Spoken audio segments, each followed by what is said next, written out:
Halo semuanya, kita jumpa lagi dalam video pembelajaran. Kali ini kita akan belajar mengenai sejarah, ya, yaitu mengenai kerajaan-kerajaan bercorak Islam di Nusantara.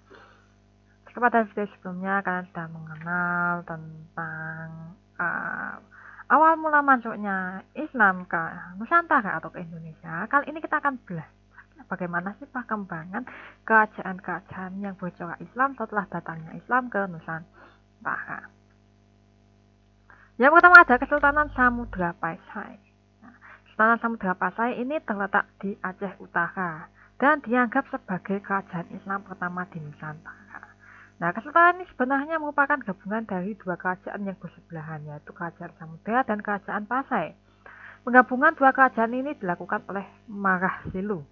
Ya, setelah berhasil menggabungkan keduanya, dia berganti nama atau bergelar menjadi Sultan Malik As-Saleh yang berkuasa mulai tahun 1290 sampai 1297. Nah, Kesultanan Pasai ini pernah dikunjungi oleh Marco Polo, ya, seorang saudagar Venesia, ya, tahun 1292. Di sana dia mendatangi mengatakan bercerita, ya, ketika dia balik lagi ke Venesia itu Perlak. Ya, Perlak itu salah satu kota dagang yang ramai yang ada di Samudra Pasai. Itu sudah menganut agama Islam, ya. Dan Perlak merupakan sebuah pusat perniagaan, ya, perdagangan yang maju yang banyak pedagang Muslim yang datang untuk menyebarkan agama Islam. Nah, Perlak ini merupakan kota pelabuhan maju dan ramai yang dimiliki oleh Kesultanan Samudra Pasai. Nah, sebelumnya Perlak ini merupakan sebuah kerajaan yang berdaulat berdiri sekitar abad ke-9 yang punya raja namanya Sultan Aladin Syed Maulana Abdul Aziz Shah. Nah, Sultan Perlak kemudian mampu mengangkat negerinya menjadi pusat pancaran umat Islam, ya, pusat studi Islam di Nusantara. Nah, Kesultanan Perlak ini kemudian digabung dengan Samudra Pasai tahun 1292 biar makin ramai, ya, Samudra Pasai.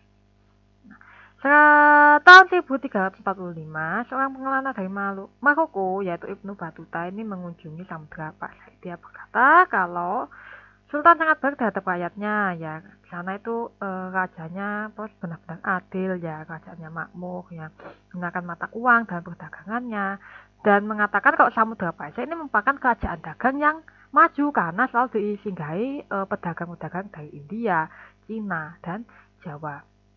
Nah, banyak kapal yang singgah di pelabuhan karena Samudra Pasai tempat pengumpulan rempah-rempah, penjualan emas, dan barang-barang lain.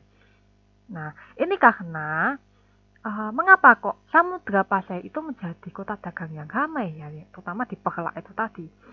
Karena letak dari kerajaan Samudra Pasai ini itu terletak di Selat Malaka, ya. Selat Malaka ini menjadi pintu gerbang lalu lintas perdagangan internasional antara India dan Cina, terutama melalui jalur laut. Di abad ke-14, Samudra Pasai ini berhasil menjadi salah satu pusat studi agama Islam. Ya, di Samudra Pasai berkumpul ulama-ulama dari berbagai negeri Islam untuk berdiskusi tentang masalah keduniawian dan keagamaan. Nah, berkat perannya ini, Samudra Pasai ini dapat mengembangkan penyiaran Islam ke wilayah-wilayah lain seperti Minangkabau, Jambi, Malaka, Jawa, bahkan sampai ke Thailand. Tetapi menjelang akhir abad ke-14, Samudra Pasai ini diliputi kekacauan dan perebutan kekuasaan setelah jatuhnya Malik As-Saleh, ya.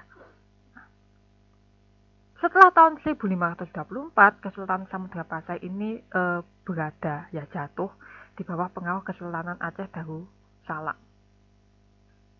Nah, ini dia petanya, ya. Kalau kalian tadi mendengar Perlak adalah kota dagang yang ramai, maka letaknya itu ada di tepi Selat Malaka, ya. Nah, yang di abu-abu ini merupakan wilayah kekuasaan, pusat kekuasaan dari Samudra Pasai.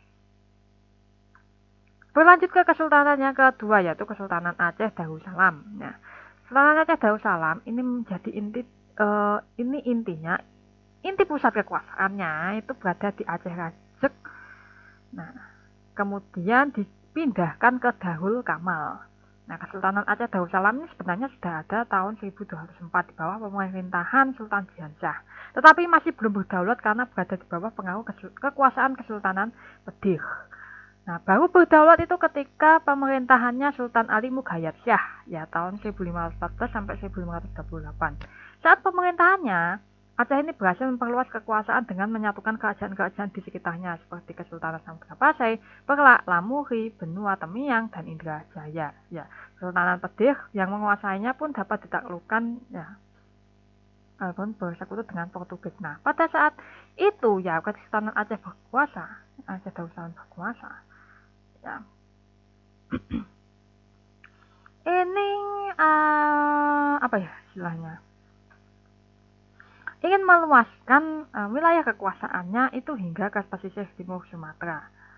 Ya, keberanian ini karena disebabkan wilayah itu sudah tidak ada lagi kerajaan besar. Nah, Aceh telah memiliki sejumlah senjata Portugis yang ketika menaklukkan Pedih sudah terjadi hubungan dengan Kesultanan Turki.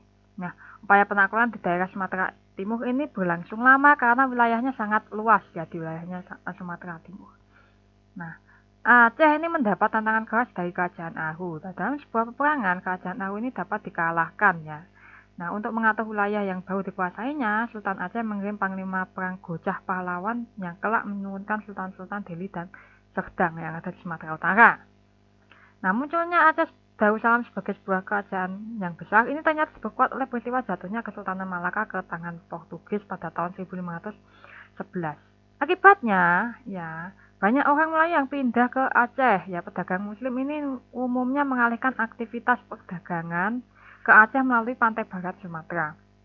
Oleh karena itu, kemudian Aceh Darussalam menjadi kerajaan dagang yang maju. Nah, ini kemudian menimbulkan perselisihan dengan Portugis yang tadi sudah menguasai Malaka. Ya, beberapa kali angkatan perang Portugis itu berusaha menghancurkan Aceh, tapi Aceh selalu bisa mengatasinya.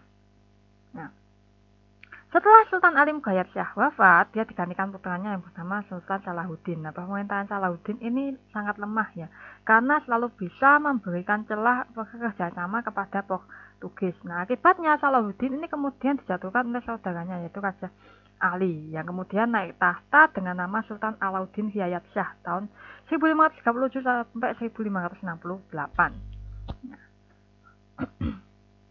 dalam masa kekuasaannya, Aceh ini terus berkonflik dengan Portugis ya, yang punya keinginan untuk menguasai wilayahnya. Aceh cukup berani dengan menyerang Johor yang saat itu bersekutu dengan Portugis. Nah, Sultan Johor dapat ditawan, tapi Johor tetap berdiri sebagai sebuah kerajaan, tapi berada di bawah kekuasaannya Aceh Darussalam. Nah, di sisi lain, ya Aceh itu terus menjalin hubungan dengan Turki, dengan Persia, India, dan kerajaan-kerajaan Islam di Jawa. Aceh terus mengembangkan dakwah Islamnya ke negeri sendiri sampai ke tempat yang lain. Aceh Darussalam mencapai puncak jayaannya di bawah pemerintahan Sultan Iskandar Muda ya, yang berkuasa tahun 1607 sampai 1636. Nah, pada saat masa kekuasaannya, wilayah Aceh itu semakin luas yaitu membentang dari pesisir barat Sumatera sampai Bengkulu, pesisir timur Sumatera sampai Siak, Johor, Pahang, dan Patani. Patani itu di Thailand. Ya, di bidang ekonomi, Sultan Iskandar Muda ini mengembangkan tanaman nada yang sangat dibutuhkan bangsa-bangsa Eropa dan Asia. Akibatnya jadi makin ramai ya Aceh Darussalam.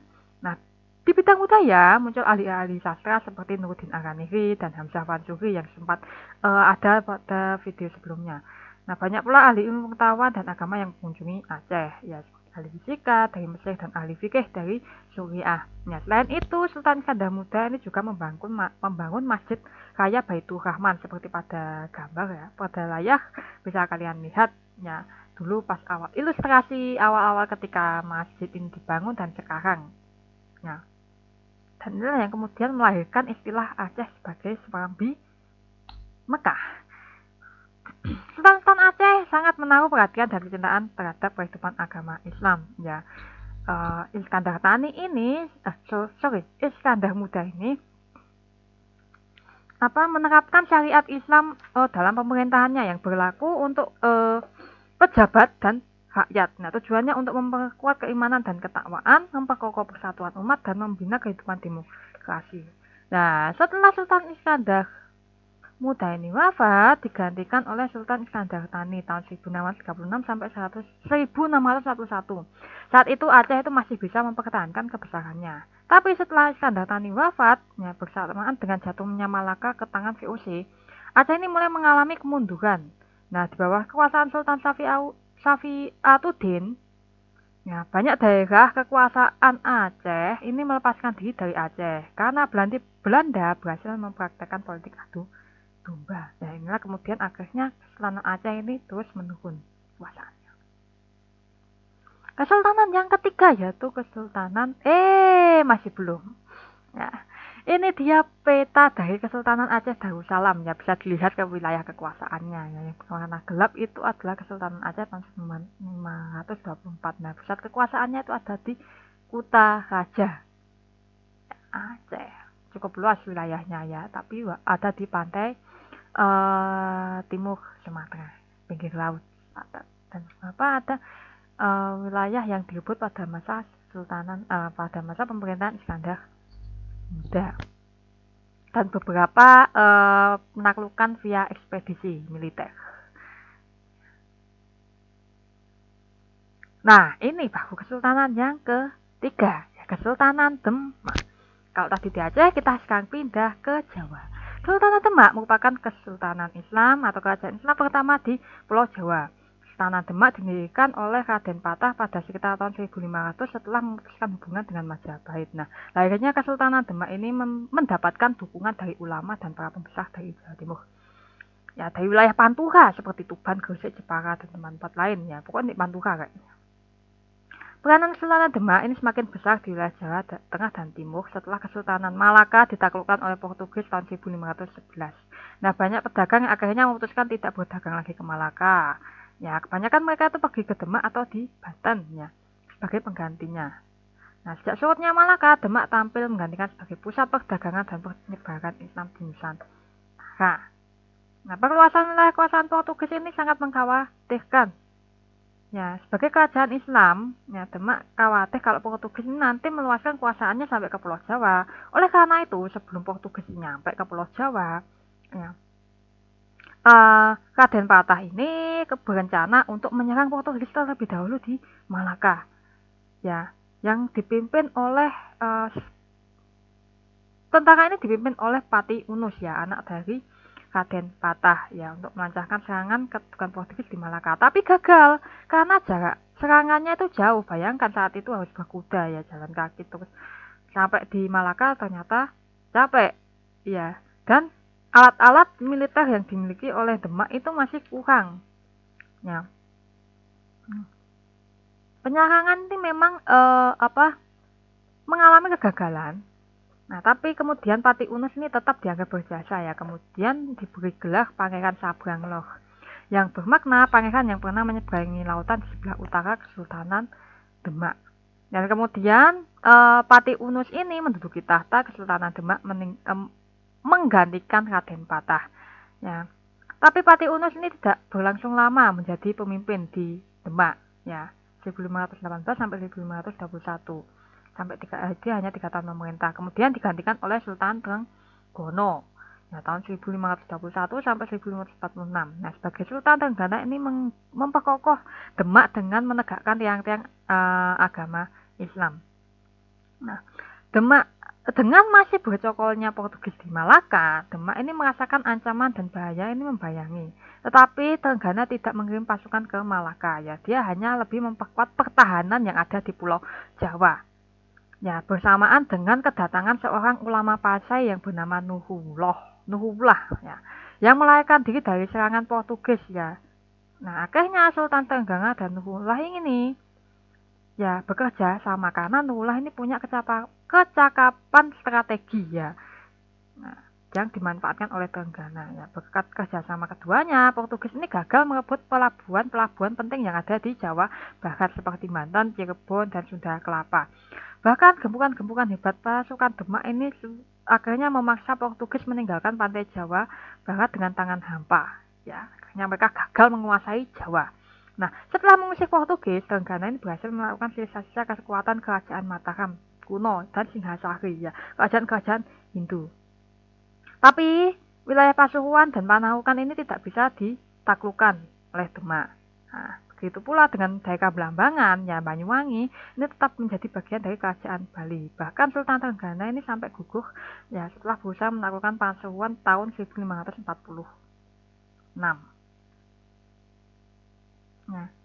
Nah, gugurnya Sultan Trenggana ini menimbulkan pertikaian baru di antara kerabat kerajaannya. Biasalah rebutan tahtanya, terutama antara Pangeran Sekar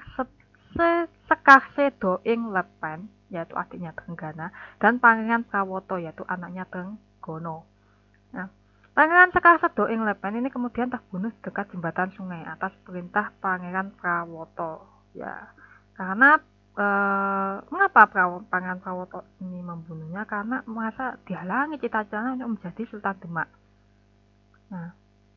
Nah, tapi anak pangeran dari Sekar ing Lepen, yaitu Arya Penangsang, nggak terima. Ya, dia yang paling berhak. Ya, setelah ayahnya dibunuh, dia nggak terima loh. Dia yang paling berhak ya atas kekuasaan dari Pak Trenggono. Ya, karena Trenggana ini kan punya anak. Ya, anaknya kemudian punya cucu. Nah, akhirnya Arya Penangsang ini membunuh Pangeran Prawoto dan kemudian dia naik tahta. Ya, tahun 1546 sampai 1568. Ya.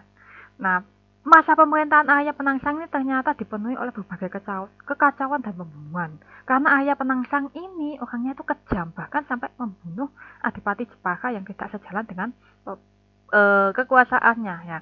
Ini kemudian menyulut istri dari Pangeran Adipati Jepara, yaitu Pangeran Hadiri ya, yang tadi sudah terbunuh. Ini kemudian membuat marah Ratu Kalinyamat, istrinya dari Pangeran Hadiri ya. Yang kemudian mengangkat senjata dengan beberapa adipati yang lain, termasuk seorang adipati Pajang yaitu Adiwijaya. Ya, atau nama lain Adiwijaya adalah Jakatingkih ya, atau Mas Karebet. Nah, berkat kerjasamanya akhirnya Jakatingkih atau Adiwijaya ini berhasil membunuh Arya Penangsang tahun 1568. Nah, sehingga segala bentuk kekuasaan kebesaran Demak ini akhirnya pindah ke Adiwijaya yang kelak nanti bisa membuat besar dari Kesultanan Pajang yang sebelumnya ada di bawah pimpinan kekuasaan Kesultanan Demak. Ya. Nah, ini dia wilayah dari kekuasaan kerajaan atau Kesultanan Demak. Ya, yang pantai utara yang bisa dikuasai. Ya, sedangkan Belambangan, Pasuruan, Panarukan tidak bisa karena masih bagian dari kerajaan Bali.